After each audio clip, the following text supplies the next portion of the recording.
अथ गजेन्द्रमोक्षः। श्रीशुक उवाच।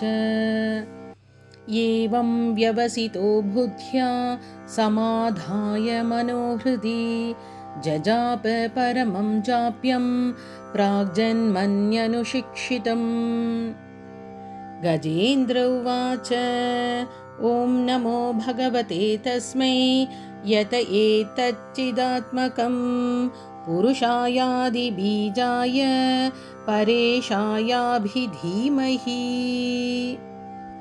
यस्मिन्निदं यतश्चेदं येनेदं य इदं स्वयं योऽस्मात् परस्माच्च परः तं प्रपद्ये स्वयंभुवम्। यस्वात्मनीदं निजमाययार्पितं क्वचिद्विभातं क्व च तत्तिरोहितम् अविद्धदृक्साक्षुभयं तदीक्षते स आत्ममूलो वतु मां परात्परः। कालेन पञ्चत्वमितेषु कृत्स्नषु लोकेषु पालेषु च सर्वहेतुषु तमस्तदासीद् गहनं गभीरं यस्तस्य पारेभिर्विराजति विभुः।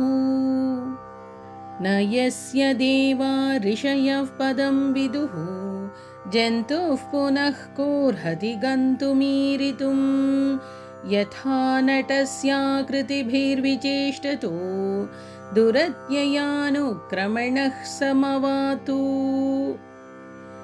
दिदृक्षवो यस्य पदं सुमङ्गलं विमुक्तसङ्गा मुनयः सुसाधवः चरन्त्यलोकव्रतमव्रणम्बने भूतात्मभूता सुहृदः समे गतिः। न विद्यते यस्य च जन्म कर्म वा न नामरूपो गुणदोष एव वा तथापि लोकाप्ययसम्भवाय यः स्वमायया तान्यनुकालमृच्छति। तस्मै नमः परेशाय ब्रह्मणेऽनन्तशक्तये अरूपायोरुरूपाय नम आश्चर्यकर्मणे। नम आत्मप्रदीपाय साक्षिणे परमात्मने नमो गिरां विदूराय मनसश्चेतसामपि। सत्त्वेन प्रतिलभ्याय नैष्कर्म्येण विपश्चिता नमः कैवल्यनाथाय निर्वाणसुखसंविदे। नमः शान्ताय घोराय मूढाय गुणधर्मिणे निर्विशेषाय साम्याय नमो ज्ञानघणाय च।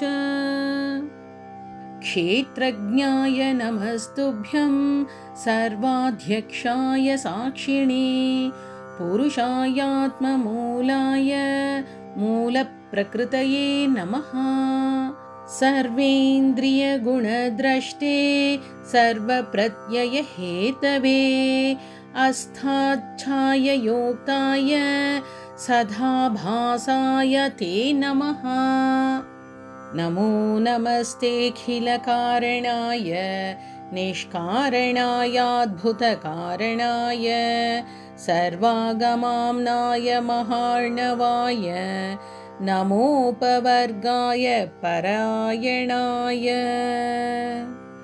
गुणारणच्छिन्नचिदूष्मपाय तत्क्षोभविस्फूर्जितमानसाय नैष्कर्म्यभावेन विवर्जितागम स्वयं प्रकाशाय नमस्करोमि।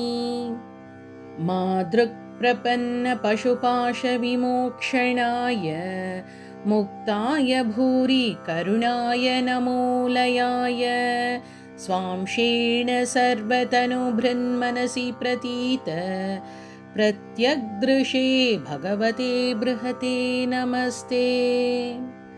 आत्मात्मजाप्तगृहवित्तजनेषु सक्तैः दुष्प्रापणाय गुणसङ्गविवर्जिताय मुक्तात्मभिः स्वहृदये परिभाविताय ज्ञानात्मने भगवते नम ईश्वराय। यं धर्मकामार्तविमुक्तिकामा भजन्त इष्टां गतिमाप्नुवन्ति किं त्वाशिशोरात्यपि देहमव्ययं करोतु मेदभ्रदयो विमोक्षणम्। एकान्तिनो यस्य न कञ्चनार्थं वाञ्छन्ति ये वै भगवत्प्रपन्नाः अत्यद्भुतं तच्चरितं सुमङ्गलं गायन्त आनन्दसमुद्रमग्नाः। तमक्षरं ब्रह्म परं परेशम् अव्यक्तमाध्यात्मिकयोगगम्यम् अतीन्द्रियं सूक्ष्ममिवातिदूरम् अनन्तमाद्यं परिपूर्णमीडे। यस्य ब्रह्मादयो देवा वेदालोकाश्चराचराः नामरूपविभेदेन फल्व्याच कलया कृताः यथा चिशोऽग्ने सवितुर्गभस्तयो निर्यान्ति संयन्त्य सकृत्स्वरोचिषः तथा यतोऽयं गुणसम्प्रवाहो बुद्धिर्मनः काणि शरीरसर्गाः। स वै न देवासुरमर्त्यतिर्यं न स्त्री न षण्ढो न पुमान् न जन्तुः नायं गुणः कर्म न सन्न चासन्न निषेधशेषो जयतादशेषः। जिजीविषेनाहमिहामुया किम् अन्तर्बहिश्चावृतये भयोन्या इच्छामि कालेन न यस्य विप्लवः तस्यात्मलोकावरणस्य मोक्षम्। सोऽहं विश्वसृजं विश्वम् अविश्वं विश्ववेदसं विश्वात्मानमजं ब्रह्म प्रणतोऽस्मि परं पदम्। योगरन्धितकर्माणो हृदि योगविभाविते योगिनो यं प्रपश्यन्ति योगेशं तं नतोऽस्म्यहम्। नमो नमस्तुभ्यमसह्यवेग शक्तित्रयायाखिलधिगुणाय प्रपन्नपालाय दुरन्तशक्तये कदीन्द्रियाणामनवाप्यवर्त्मने। नायं वेद स्वमात्मानं यच्छक्त्याहं धिया हतं तं दुरत्ययमाहात्म्यं भगवन्तमितोऽस्म्यहम्।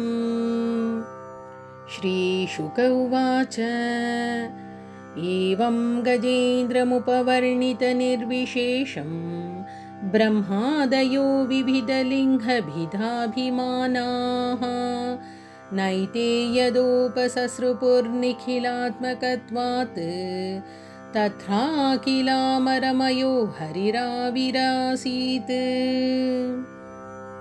तं तद्वदार्थमुपलभ्य जगन्निवासः स्तोत्रं निशम्य दिविजैः सह संस्तुवद्भिः छन्दोमयेन गरुडेन समुह्यमानः चक्रायुधोऽभ्यगमदाशु यतो गजेन्द्रः। सोऽन्तः सरस्युरुबलेन गृहीत आर्तो दृष्ट्वा गरुत्मतिहरिं ख उपात चक्रम् उत्क्षिप्य साम्बुजकरं गिरमाह कृच्छ्रात् नारायणाखिलगुरो भगवन्नमस्ते। तं वीक्ष्य पीडितमजः सहसावतीर्य सग्राहमाशु सरसः कृपयोज्जहार ग्राहाद्विपाटितमुखादरिणा गजेन्द्रं सम्पश्यतां हरिरमुमुच दुस्त्रियाणाम् इति श्रीगजेन्द्रमोक्षणम्। ॐ श्रीहरे नमः। ॐ श्रीपरमात्मने नमः।